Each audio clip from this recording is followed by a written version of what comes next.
Bismillahirrahmanirrahim. Assalamualaikum warahmatullahi wabarakatuh. Nama saya adalah Siti Nur Hidayah binti Hosni. Nombor metrik saya adalah 3193003191 kat bawah ni. Saya merupakan pelajar Universiti Selangor iaitu Yunisab Bestari Jaya. Kumpulan kami akan membentangkan tentang konsep fak ibadah iaitu takharah yang bertajuk takharah. Okey. Mesti ramai yang ingin tahu apa maksud konsep takharah ini, apa maksud jenis-jenis dia, apa menurut Imam Al-Ghazali mengikut peringkat-peringkat dia, apa jenis-jenis bersuci dia, dalil-dalil bersuci dia, alat-alat taharah, hukum-hukum taharah dan tujuan taharah dan dia punya anak-anak buah dia. Okay. Sebelum saya ingin membentangkan apa semua tu, kesemua itu yang saya terangkan tadi, saya ingin mengucapkan ribuan terima kasih kepada Ustazah Faridah binti Saleh. Okay. Di bawah itu adalah nama kumpulan saya ya. Okay. Ini nama saya kat bawah tu. Okey, mari kita lanjutkan lagi dengan apa konsep takharah. Okay. Konsep takharah. Mesti ramai bertanya, apa konsep takharah ni kan? Okey, konsep takharah ni dia terbagi pada dua bahagian iaitu dari segi bahasa. Okey, dia terbagi pada dua bahagian iaitu dari segi bahasa dan dari segi istilah. Okey. Dari segi bahasa bermaksud taharah berasal daripada kata at-tahar, dia bermaksud kebersihan atau bersuci. Dari segi istilah adalah bersuci dari hadas besar maupun hadas kecil dan bersuci dari najis-najis yang meliputi badan, pakaian, tempat dan benda yang terbawa di badan. Jadi kita ni mesti suka benda yang bersih kan? Takkanlah kita tak suka benda yang bersih kan. Kita pun pandang benda yang kotor pun, tempat-tempat yang kotor pun kita rasa macam benda tu jijikan semua tu kan. Okey, mari kita teruskan lagi dengan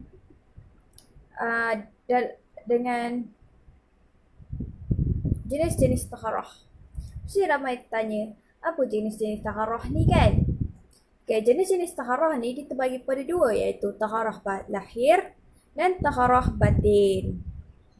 Okay, ramai yang tahu taharah lahir ni macam mana, taharah batin ni macam mana. Mari kita lanjutkan lagi.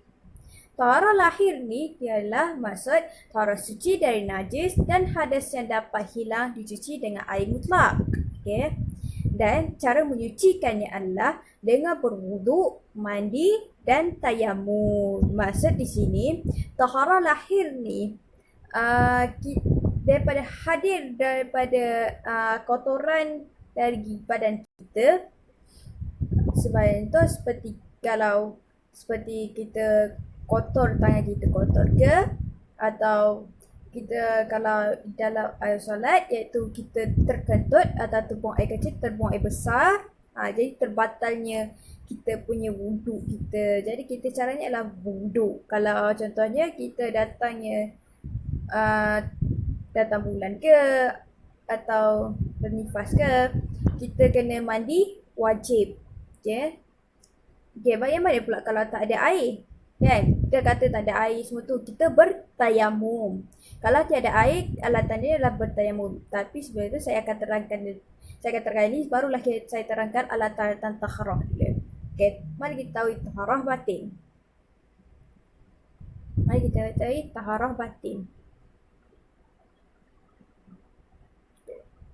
Taharah batin iaitu membersihkan jiwa dari pengaruh-pengaruh dosa dan maksiat dengki iri. Yang bermaksud dengki iri, penipu, sombong, ujub dan riak. Cara dia adalah banyakkan istighfar kepada Allah SWT, banyakkan berzikir kepada Allah SWT supaya sikap negatif pada diri kita iaitu dengki kepada orang lain ke apa semakin berkurangan. Macam masa tu kita kena lihat, kalau contohnya kita dengki dengan harta orang, kita lihat pada orang yang tidak kemampuan, orang yang miskin atau apa, kita tengok pada mereka. Seperti sekarang kat di musim PKP ni kan, bagaimana sekarang ni kita akan rasa bagaimana orang yang tidak kemampuan tak dapat makan sebab kekurangan wang.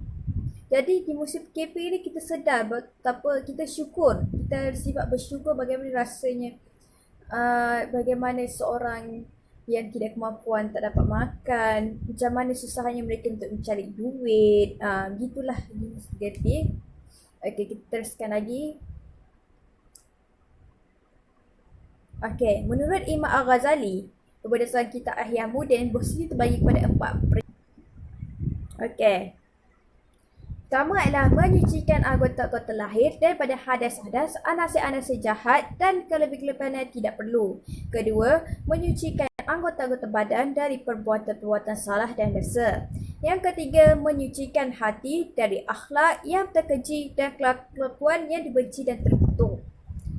Yang keempat, menyucikan kebatinan dari semua perkara selain daripada Allah SWT. Ini adalah cara bersuci para Nabi SAW dan juga para as-sadiqin. Okey. Bila kita menurut Imam Ghazali ni, bagaimana cara kita nak membersihkan, kan tadi ada dua, tarah lahir dan tarah batin kan. Pada diri kita, tarah lahir bagaimana terbatalnya wuduk, bagaimana para as-sadiqin melihat bagaimana Rasulullah SAW menjaga kebersihan, bagaimana para sahabat dahulu mengikuti bagaimana cara Rasulullah, dan dia mengikut sampai kepada kita. Rupanya kebersihan ini sangat penting supaya dapat mencegah kepada penyakit yang tidak ingin kita dapat kan. Okey, kita teruskan lagi. Jenis bersuci.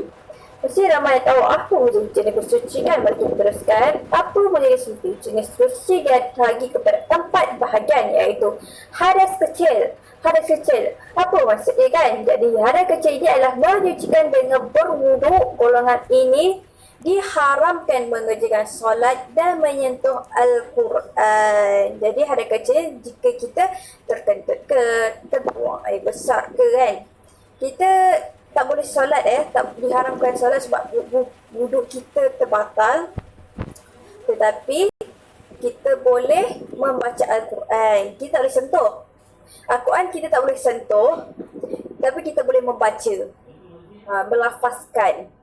Hadas besar pula, yang kedua hadas besar kan. Hadas besar adalah mencuci diri dengan mandi junub atau hadas besar. Lepas tu diharamkan mengerjakan solat, haji, duduk di dalam masjid, menyentuh dan membaca Al-Quran. Tadi hadas kecil dia boleh baca Al-Quran kan. Hadas besar dia tak boleh menyentuh Al-Quran. Kita kena lihat kalau para wanita ke apa, kita sering berlaku kalau hadas besar ni, mereka selalu pandai seleweng dalam membaca Al-Quran dan menyentuh Al-Quran. Dia menyentuh Al-Quran, dia tak boleh. Dan satu, dia duduk dalam masjid, di dalam tempat solat, tak boleh ya. Tempat dia tak boleh.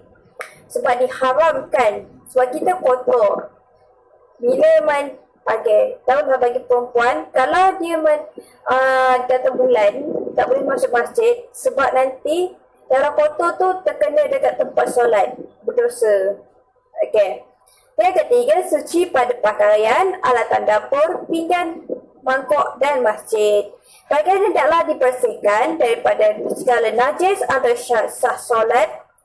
Pakaian dan tempat solat mestilah bersih dari najis. Jadi kat sini, memang kita kena bersih. Tempat kena bersih. Kita tak boleh solat di tempat yang kotor. Seperti macam mana kita tidur dalam tandas. Macam itulah. Cuba kita bayangkan kita tidur dalam tandas. Apa rasa kita? Tidak selesa kan? Seperti kita solat tempat yang kotor. Macam rasa macam khusyuk tu tak datang. Kita rasa menjijikkan je kan. Jadi kita tempat yang bersih. Sebab syaitan ni suka tempat yang kotor. Okey. Yang keempat adalah istinja, bersuci Selepas keluarnya kotoran daripada dua jalan, iaitu kubur dan dubur. Ini kau saya akan terangkan nanti ya. Okey, seterusnya. Dalil-dalil hadis dan Al-Quran iaitu bersuci. Okay. Bismillahirrahmanirrahim. Inna Allah yuhibbut tawabin wa yuhibbul mutatahhirin. Ya, bermaksud sesungguhnya Allah menyukai orang-orang yang bertaubat dan menyucikan diri. Dari surah Al-Baqarah ayat 222. Dan kita lihat pada hadis yang diberi iaitu La yuqbalu Allahi salati bighairi tahura. Yang bermaksud Allah tidak akan menerima solat yang tidak dengan bersuci. Di sini kita melihat daripada surah Al-Baqarah ayat 222 iaitu Allah memiliki orang yang bersuci dan bertaubat. Daripada kita lihat daripada taharah lahir dan taharah batin, bagaimana Allah menyukai orang yang bersuci, bagaimana Allah menyukai orang yang bertaubat. Dan bertaubat ni antara orang-orang yang dikasihi oleh Allah SWT. Bagaimana seperti bertaubat ni, kita beristighfar, kita mengucapkan dua kalimah syahadah. Kalau kita boleh lihat ya, taharah lahir tu, taharah batin tu, dia boleh terbagi pada dua, iaitu daripada kita melakukan perkara yang maksiat yang kecil hingga ke besar. Dengki ira hati itu adalah kecil. Jangan dia boleh menjadikan besar, iaitu takbur, takjub, yang boleh menjadikan syirik kepada Allah SWT. Jadi sebab tu kita kena beristighfar, mengucap dua kalimah syahadah supaya kita tidak murtad antaranya. Kita tidak berlakunya murtad. Jadi kita beristighfar dan bersih pula, iaitu taharah batin tu tadi, taharah lahir tadi, iaitu bagaimana kita kotor ni, kita jaga kebersihan. Sekarang kan di musim KPS, bukan jaga kebersihan supaya kita tidak dihadiri dengan bakteria-bakteria yang negatif. Dan kita tahu yang bahawa penyakit COVID ini dibawa oleh syaitan dan iblis kepada siapa yang tidak menjaga kebersihan, kepada siapa yang tidak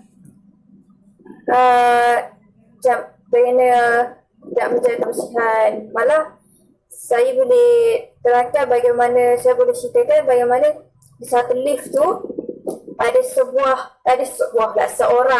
seorang lelaki, seorang, tak kisah seorang lelaki ke perempuan, dia seorang je, dia bersikir, dia berwuduk, dan satu lift tu ramai orang yang menghadapi penyakit COVID. Jadi dia bersikir, adakah dia kena? InsyaAllah tidak. Sebab apa?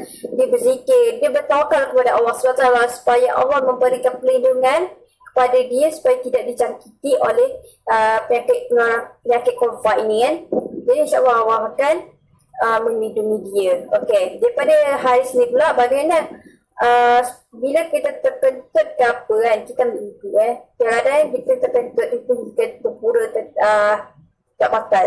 Yang satu, tidur, kalau kita baring atau kita duduk pun tidur kan, batal duduk kita ambil wuduk balik. Kalau contohnya ke alih untuk kita ke apa kan, kita batal dan ambil wuduk balik. Kena bersuci lah. Solat berarti wuduk supaya kita bersuci. Okey. Seterusnya,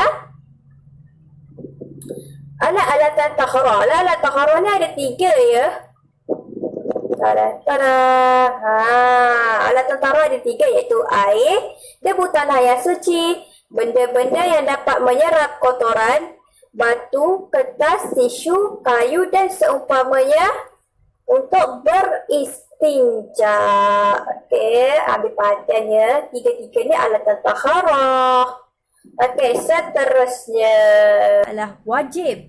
Okey, ini berdasarkan ayat Al-Quran yang telah dibahas tentang hukum-hukum taharah. Ya, bagus. Yang daripada ayat Al-Quran, hai orang-orang yang beriman, apabila kamu hendaklah mengerjakan solat, maka basuhlah mukamu dan tanganmu sampai dengan ke siku, dan sepulah kepalamu dan basuh kakimu sampai dengan kedua mata kaki. Dan jika kamu junub, maka mandilah. Dan jika kamu sakit atau dalam perjalanan atau kembali dari tempat buang air kagus atau menyentuh perempuan lalu kamu tidak memperoleh air, maka bertayamumlah dengan tanah yang baik bersih. Sapulah mukamu dan tanganmu dengan tanah itu. Allah tidak hendak menghinakan kamu, tetapi Dia hendak membersihkan kamu dan menyempurnakan nikmatnya bagimu supaya kamu bersyukur. Surah Al-Ma'idah ayat 6. Di sini dah dikatakan betapa wajibnya kita bersuci tanpa tak ada air. Kalau contohnya bukan tak ada air tu, ada air kat luar tapi tak ada air, tak ada air kat dalam. So kita malas, kita bertayamum tak boleh. Kalau ada air, tak ada air tu maksud semua negeri dia ni tak ada air. Kawasan dia memang tak ada air.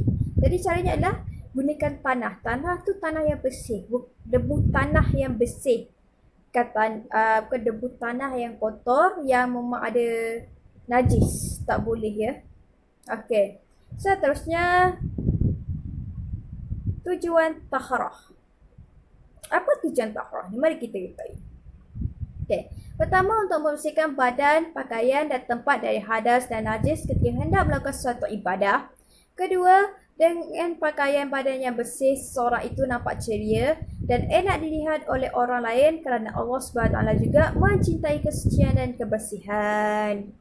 Dan ketiga, menunjukkan seseorang yang memiliki imannya tercermin dalam kehidupan sehariannya kerana kebesaran dalam sebahagian dari iman. Yang keempat, seseorang yang menjaga kebersihan di antara badan, pakaian dan tempat tidak mudah dijangkiti penyakit. Seseorang yang selalu menjaga kebersihan dirinya, rumahnya dan lingkungannya, maka ia menunjukkan cara hidup sihat dan disiplin. Jadi dengar betapa banyak tujuan. Itu yang saya dapat tujuannya.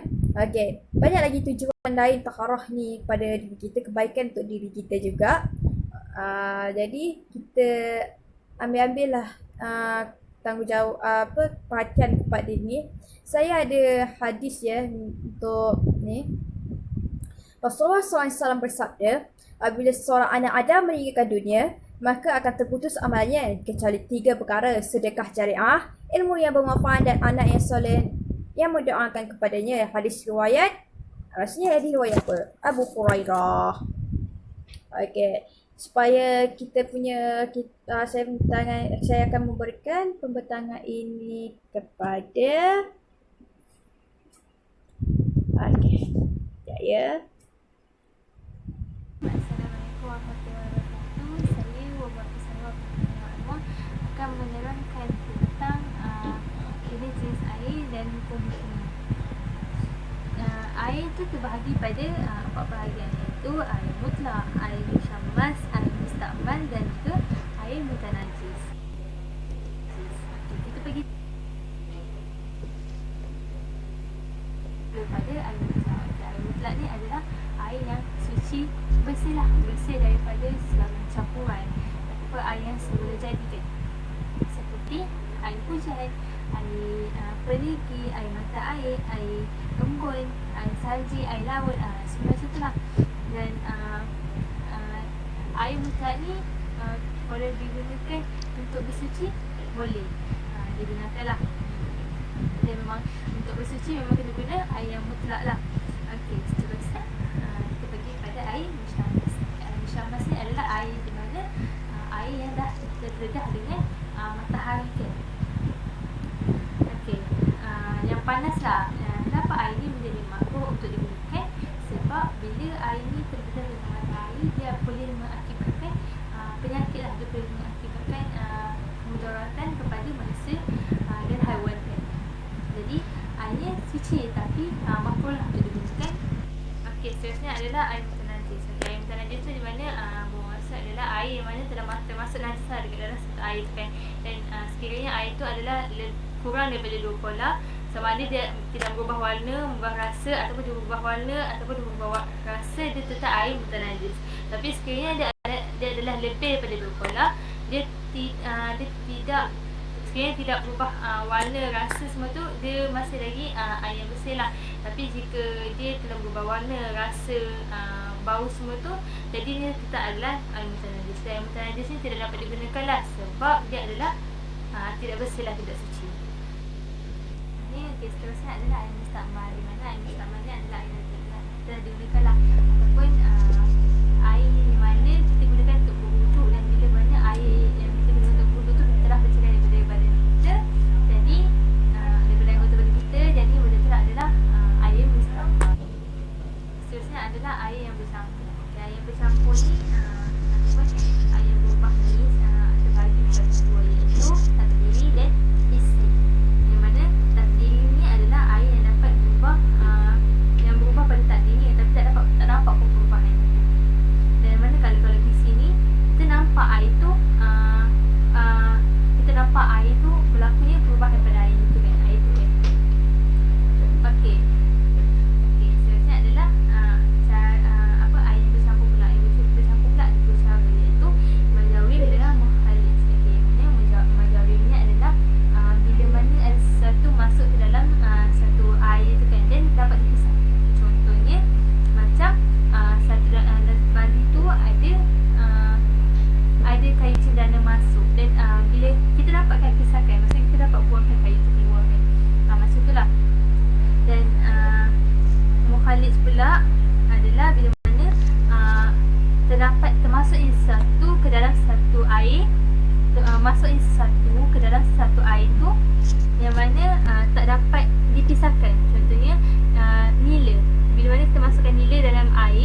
itu terbahagi pada 4 bahagian, iaitu air mutlak, air musyammas, air mustakmal dan juga air mutanajis.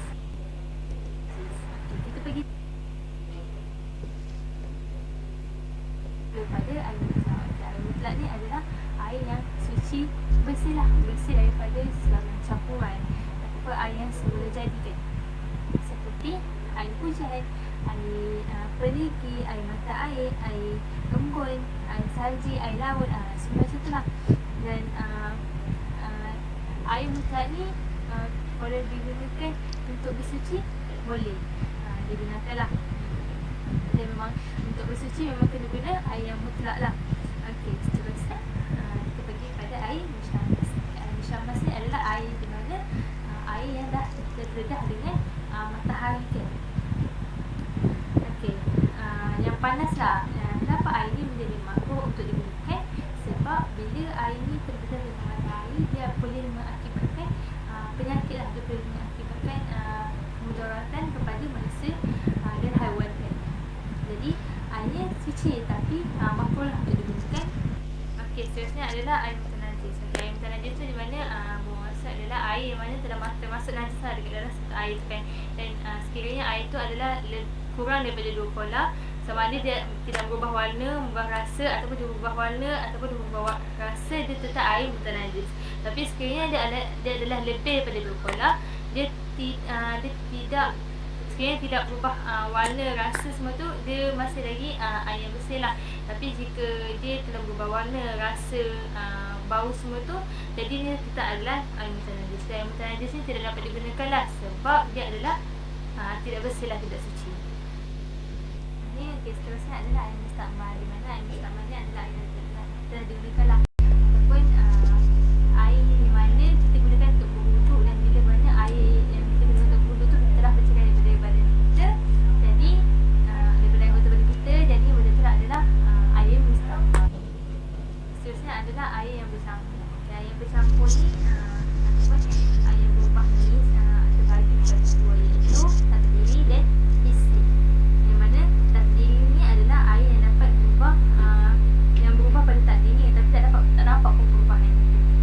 Dan mana kalau di sini kita nampak air tu, berlakunya perubahan pada air itu kan, air tu kan. Okey. Seterusnya adalah air yang bercampur pula. Air bercampur pula ada 2 cara, iaitu majawim dengan mukhalif. Okey, majawim ni adalah bila mana ada sesuatu masuk ke dalam satu air tu kan, dan dapat dipisah. Contohnya macam satu dalam bali tu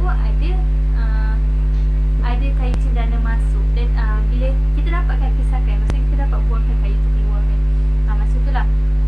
Dan mukhalif pula adalah bila mana termasuknya satu ke dalam satu air